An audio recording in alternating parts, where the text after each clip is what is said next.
My name is Jonah Ivy.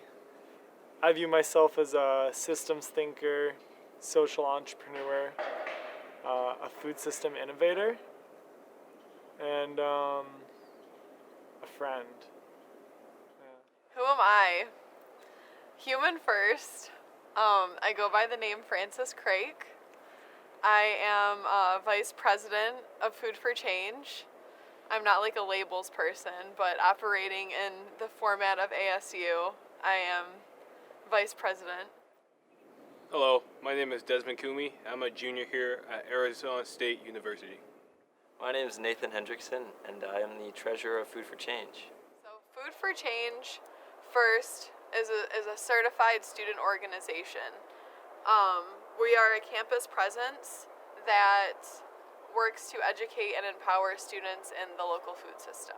Food for Change is an initiative at ASU started by a group of students here to promote edible landscaping. So, Food for Change is a student-led organization that we started at ASU, really focusing on localizing the food system for students here at ASU and in the Tempe area.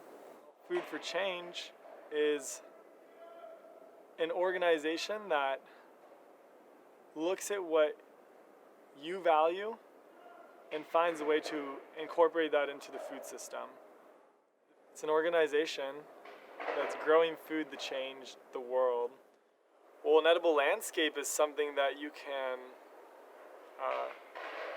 the landscapes that you interact with daily, including something so essential to life, which is food.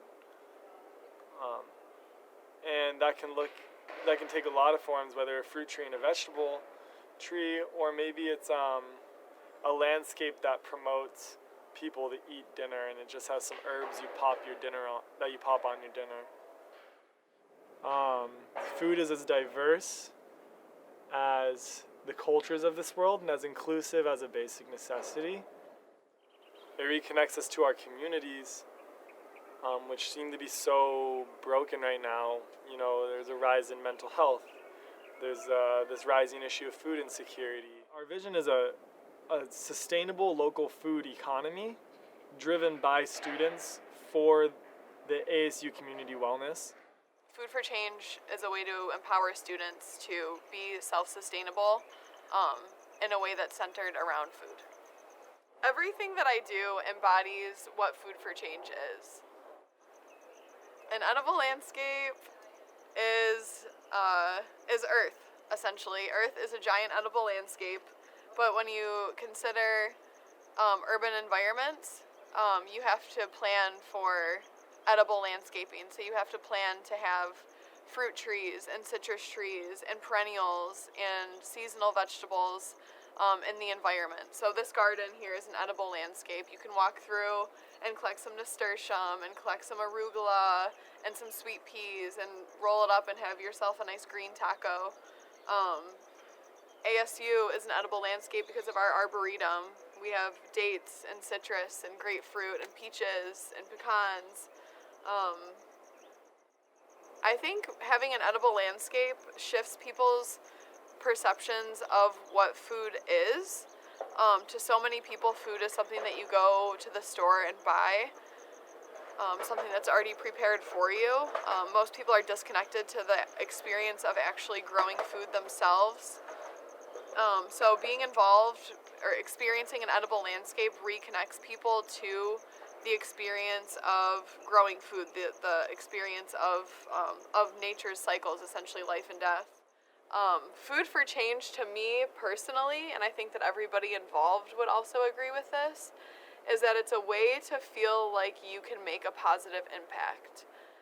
my role in Food for Change is eventize, networking, and collaboration with other organizations that want to collaborate with Food for Change.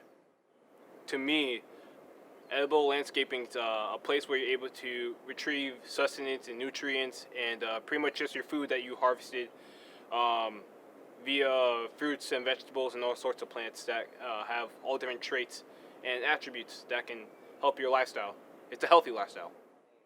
The end goal is just to promote as much as possible and just to announce this how great and innovative edible landscaping is. And if we can just share advice, knowledge, and collaborate with other organizations and individuals so that they can transform their lifestyles and integrate edible landscaping, we can see a greener, more sustainable earth. An edible landscape is a vision that someone can have where urbanization and food growth end up working together for the benefit of the community, and it allows people to have food that is locally grown and also an area that looks nice, that's full of greenery and is attractive. People won't have to go to the grocery store to get food because they're surrounded by it and they can just go outside and get food and put it on their plate. The goal is to provide the local community with readily and abundant food. That way, they're not having to go to grocery stores where they're buying stuff that was, grown overseas, thousands of miles away. And also, food that's importantly, it's regional to the area. So, like in Phoenix, the diet that we eat now is nothing like what we should be eating in relation to where we live. The end goal for Food for Change for me is changing the way people think about how food is grown, especially in relation to it being local. Eat from local farms, support your local farmers, and empower students to realize that power is in their hands, that they can, have a garden and feed themselves.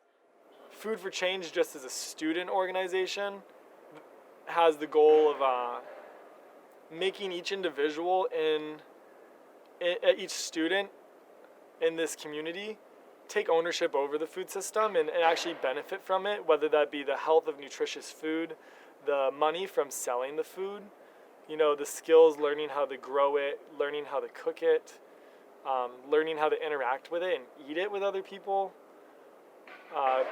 really pulling in cultures and education and knowledge into the whole mix. So I really think the goal of Food for Change, the vision, is to make our food system more conscious and make it something that each person really cares about and is connected to, not this disconnected system that we just kind of pull from for a basic necessity, but it's something that nourishes our mind, our body, and our spirit. I'm addressing you today with a path back to ourselves, back to each other, a path to that unity. I'm addressing you with a single solution to the manyfold issues we face. I'll say it like this: grow food that changes the world. And I'll say it in a different way: we can grow food for change. We have been told to search for green paper instead of the green leaves that give us breath. We have been told to search for love on our phones, but we build walls between our houses.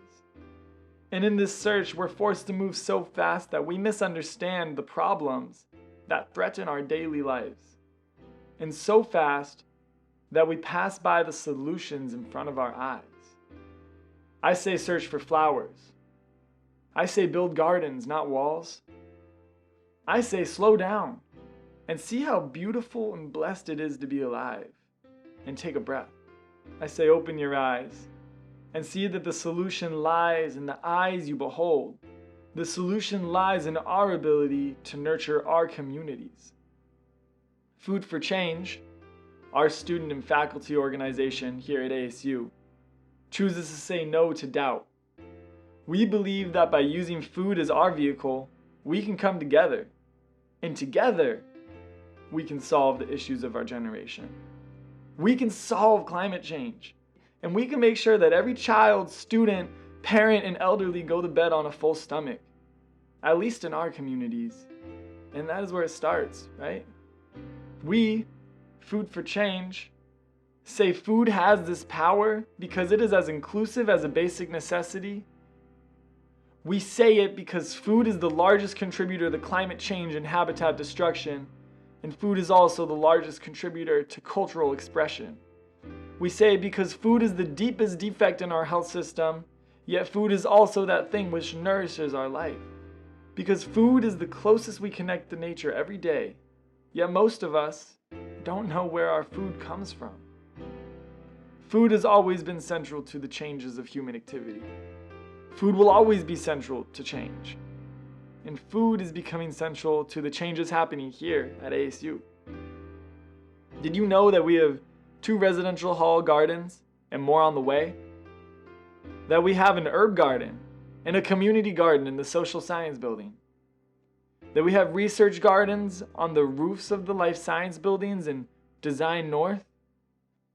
Imagine having a tasty, fresh, organic food available to you every day, on your way to class, going back from home, for a quick snack between the homework grinds. This concept is already underway. The community that is making it happen already exists. It is us, Food for Change. But we want your help.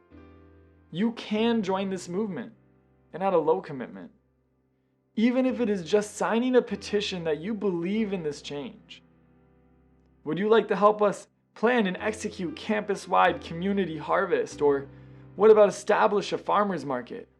Or, most importantly, what about just liberally eating the food offered by nature and showing others that it is a beautiful thing? To get involved is easy. Just join. Join our Sun Devil Sync page. And you also could just follow our Instagram at Food for Change. We welcome you into our community, into our vision of growing food for change.